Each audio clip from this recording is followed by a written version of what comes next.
Hindi ako humingi para sa sarili ko. Hindi para sumikat. Hindi para manloko. Humingi lang ako ng kaunting tulong para sa anak ko. Pero kapalit ng awa, hinusgahan ako, pinahiya sa harap ng marami.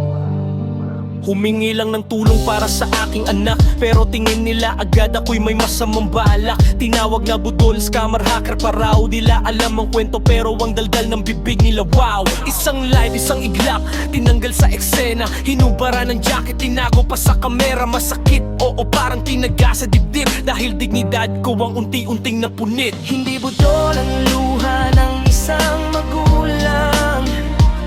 Hindi scam ang pagmamahal na totoo't dalisay. Kung humingi man ako, di para man lamang para sa anak ko. Ina kong masaktan. Hindi hacker ang pusong nagmamakaawa. Hindi krimen ang umasa kahit minsan lang sana. Sa mundong mabilis mahusga at manira, tatayong buo kahit kami pinahiya.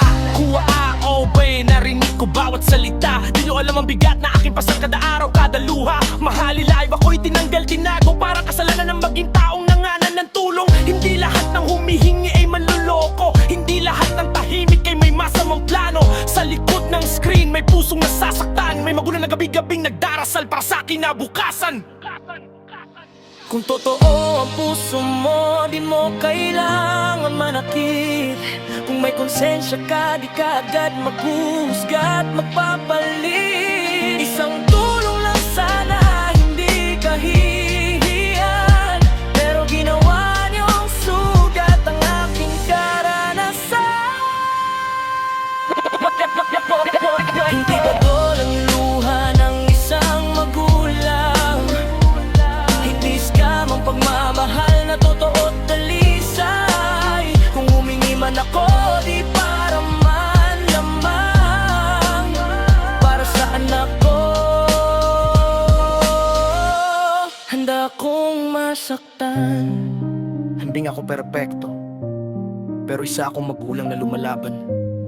Hindi ako budol, hindi ako scammer.